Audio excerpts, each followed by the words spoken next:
যে শেখ সাদি রহমতুল্লাহি আলাইহি বিশ্ববিখ্যাত ইসলামিক রেনেসাঁর, যিনি সারা জিন্দিগিভর গদ্য লিখেছেন, পদ্য লিখেছেন, নবীর শান লিখেন নাই। কিন্তু যখন তিনার লেখা সারা দেশে ছড়িয়ে পড়েছে, তিনার আম্মা বলতেছে, তুমি এত কিছু লেখলা, যে নবীর কারণে আল্লাহ সৃষ্টি জগৎ বানাইলো, সেই নবীর শানে কিছু লেখো। সুবহানাল্লাহ বলেন। আল্লাহর বিশ্ববিখ্যাত কবি শেখ সাদি রহমতুল্লাহি আলাইহি মনে মনে ভাবলেন, আসলেই তো সারা জীবন নবীর নাম শুনেছি, নবীজির কণ্ঠ মোবারক কোনোদিন শুনি নাই, নবীজির পিছনে কোনোদিন নামাজ পড়ি নাই। আমার তো মন চাই নবীর শানে লিখবো, তবে কি লিখবো রে? অন্য কিছু লিখলে টেনশন থাকে না, যেটা মনে চায় সেটাই লিখতে পারি, কিন্তু নবীর শানে যদি বিন্দু পরিমাণ ভুল হইয়া যায়, আমার জীবন জিন্দিগি শেষ হয়ে যাবে। কথা বলার ঠিক না? বিশ্ববিখ্যাত রেনেসাঁর শেখ সাদি রহমতুল্লাহি আলাইহি, শেষ করে দেব, শেখ সাদি রহমতুল্লাহি আলাইহি তিনার মায়ের আদেশে জীবনের সবচেয়ে সুন্দর, জীবনের সবচেয়ে উত্তম উজু করলেন। উজু করে এশারের নামাজ পড়লেন। এশারের নামাজ পড়ার পর 2 রাকাত নফল নামাজ পড়লেন। পড়িয়া তিনি একটা কলম নিলেন, কলম হাতের মধ্যে লইয়া আমার নবীর নামের শান লেখা শুরু করলেন। বালাগাল উলা বিকামালিহি, সবাই বালাগাল উলা কাশাফাত দুজা বিজামালিহি।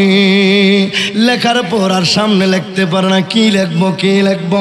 শেখ সাদি রহমতুল্লাহি আলাইহি চোখের মধ্যে আমার আল্লাহ পাকের ইশকের ঘুম দিয়ে দিলেন। শেখ সাদি রহমতুল্লাহি আলাইহি তিনি কাঁটা এবং কলম পাশাপাশি রাখিয়া 2টা চোখ বন্ধ করে ঘুমায়া গেলেন। আমার কামলেওয়ালা নবী কই, শেখ সাদি রে, আজকে তোর উজু, তোর পবিত্রতা এত বেশি পছন্দ হয়েছে রে, সবচেয়ে বেশি পছন্দ হয়েছে। তুই আমার প্রেমের মালা, আমার মদিনার রং তোর গায়ে মাখার জন্য, ইশকে রাসূল তোর জিন্দিগিতে কায়েম করার জন্য কলম দিয়া যখন তুই আমার শান লেখা শুরু করলি, তুই শুরু করলে শেষ করব আমি। তুই লিখতে পারিস না, অর্ধেক লেখা ঘুমায়া গেলে, অর্ধেক লেখা ঘুমায়া গেলে রে শেখ সাদি, অসমাপ্ত লেখা, তারপরেও আমার কাছে এসব বেশি পছন্দ হয়েছে। আমি মদিনার কামলেওয়ালা রওজা শরীফে থাকতে পারি নাই, তোর প্রেমের ডোরে, প্রেমের টানে, তোর ইশকের টানে আমি সবুজ গম্বুজ থেকে তোর ঘরের মধ্যে চলে এসেছি। আল্লাহু আকবার, বলো না ইয়া রাসূলুল্লাহ। আমি তোমার প্রেমের ভিখারি ইয়া রাসূলুল্লাহ, আমি তোমার ইয়া রাসূলুল্লাহ ইয়া হাবিব, সবাই আমি তোমার প্রেমের ভিখারি ইয়া রাসূলুল্লাহ, আমি তোমার প্রেমে গো রাসূল নাই যে তুলনা, নাই যে তুলনা গো হাবিব, নাই যে তুলনা। তোমার প্রেমে গো রাসূল নাই যে তুলনা, নাই যে তুলনা গো হাবিব, নাই যে তুলনা। তোমার প্রেমে জিন্দা হইল উসনে গান্না না ইয়া রাসূলুল্লাহ,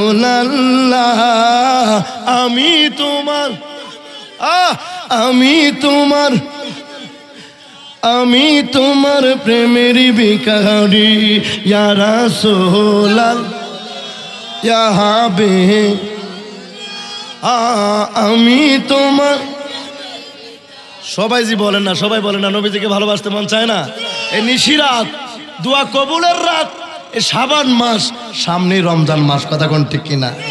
এই প্রেমের রাতে বাবা মিরান শাহর দরবারে, মিরানিয়া দরবারে আজকের রাত এমনও হতে পারে আজকের রাতে মদিনার কামলাওয়ালা জিন্দা নবী, নূরের নবী, হায়াতুল নবী, নূরে খুদা, রহমতে আলম, নূরে মুজাসসাম, আঁখে নমজর, তাজদার মদিনা, মক্কার মথি, মদিনার জ্যোতি, দুকুলের সাথী, ব্যথার ব্যথি, উম্মতের কান্ডারি, রহমতের ভান্ডারি আমাদেরকে তিনার কদমে কবুল করতে পারে কি পারে না?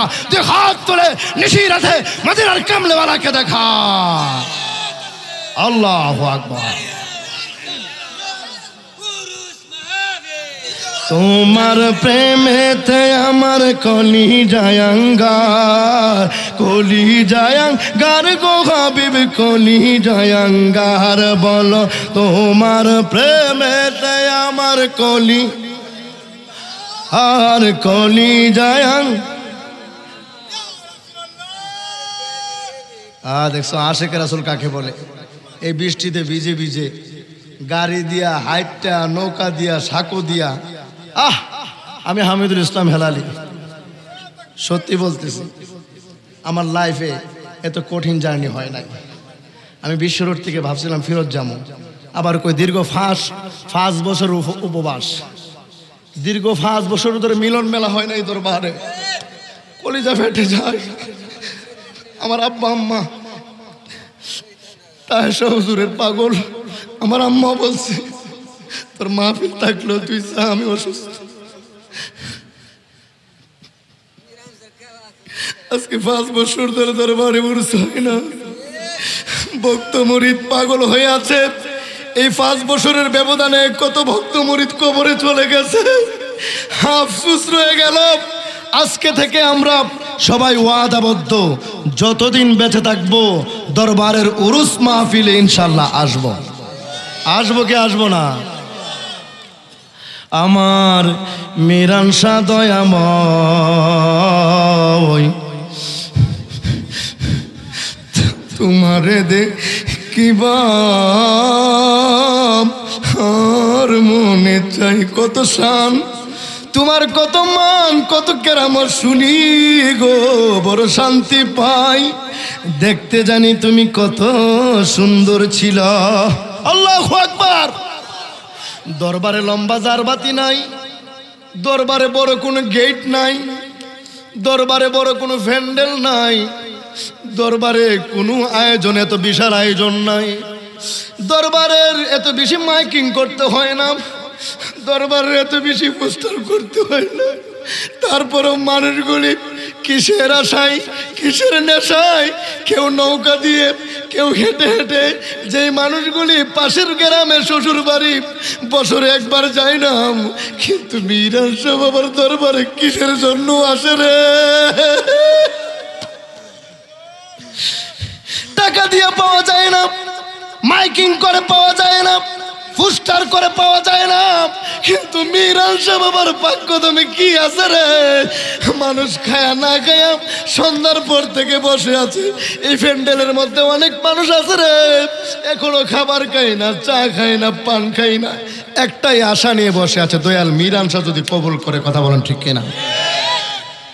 অনেক কথা বলার ছিল, কথা বললে শেষ হবে না। আমি হামিদুল ইসলাম হেলালি, দাঁতমন্ডল আমার বাড়ি, ব্রাহ্মণবাড়িয়া থাকি। দাঁতমন্ডল আসলে থাকতে পারি না, অনেক মাহফিলে দাওয়াত দেয়, অনেক সময় থাকতে পারে, অনেক সময় থাকতে পারে না। আমার পিছনে যারা বসে আছে, এই যে শম্ভুপুরী সাহেব, এক বিখ্যাত একজন বক্তা, কিন্তু অনেকক্ষণ ধরে বসে আছে। কি জন্য জানেন? দরবারের মাহফিলে আসলে মানুষ বসে থাকে চার্জের জন্য। কথা কোন ঠিক না? সংগঠনের মাহফিলে এইভাবে আমিও বসে থাকলাম না, ধৈর্য কোলায় না। যত ভালো ওয়াজই হোক, পিছনে বসে থাকতে ভালো লাগে না। কথা কোন ঠিক না? এই যে আমার হাকিম ভাই, ঢাকার খতিব, একজন মাদ্রাসার প্রভাষক, এই যে ফৈজি সাহেব, তাইরি সাহেবের মুরিদ, এইভাবে যে বসে আছে সবাই মিরান শাহ হুজুরের মহব্বতে। কথা বলেন ঠিক কিনা? আপনারা যারা বসে আছেন, যারা দাঁড়িয়ে আছেন, সবার একটাই আশা, যদি মিরান শাহ বাবা কবুল করে, বাবা ইরফান শাহ, রাই খান শাহর কদমে যদি কবুল হয়ে যায়, জীবনটা ধন্য হয়ে যাবে। বিশেষ করে আজকের এই মাহফিলটার মধ্যে যিনি সর্বজনীন সহযোগিতা এবং মানুষকে আপ্যায়ন করতেছে, মোহামিনুল হক জিয়াউল হক সাহেবের আদরের সন্তান সাফওয়ান সাহেব, ওনার সাথে আমি ওনার দরবারে যারা এখানে সম্ভবপুরের আছেন, কালিকা প্রসাদের আছেন, তারপরে এরফানিয়া দরবার শরীফে বক্ত মরিদ আছেন, আপনারা সবাই জানেন। আমি হামিদুল ইসলাম হেলালি আপনাদের দরবারে অনেক প্রোগ্রাম আমি করেছি। গত কিছুদিন আগেও শরীফুল আজিজ আল কাদরি সাহেবের দরবারের রায়পুর সাহেবের পরে আমাকে খুব মহব্বত করে 1 ঘন্টা আলোচনার সুযোগ দিয়েছে। কি জন্য? আমাকে সবাই মহব্বত করে। এই বছর আজিজিয়া দরবার শরীফ থেকে আমাকে বলছে যে জোর আলোচনা করেন না করেন, দরবার থাকবেন, অন্য কোথাও মাহফিল রাখবেন না। এই ভালোবাসা মিরান শাহ হুজুরের সদকাতে, মিরান শাহ হুজুরের কদমের সদকাতে সম্মান পাচ্ছি, সম্মান পাবো বাংলাদেশের এবং বিশ্বের যেখানে যাই। এই ছোট্ট বয়সে বাংলাদেশ, ইন্ডিয়া সহ আমার এই ছোট্ট বয়সের আমার আম্মাকে নিয়ে, আমার আম্মা তাহের হুজুরের বায়াত, আমার আম্মাকে নিয়ে কাবা শরীফ আমি ঘুরেছি, মায়ের জুতাগুলি লইয়া রোজার কিনারে মাকে নিয়ে মনোজাত করেছি। একটাই আশা, যেন সুন্নিয়তের খেদমত করতে পারি। মিরানিয়া দরবার শরীফের গোলাম হয়ে আমি হামিদুল ইসলাম হেলালি সুন্নিয়তের খেদমত করতে চাই, আপনাদের পাশে থাকতে চাই। আল্লাহ পাক কবুল করুক। সকলের কাছে দোয়া আছে। বিদায় আরজ করছি। আসসালামু আলাইকুম ওয়া রাহমাতুল্লাহি ওয়া বারাকাতুহু।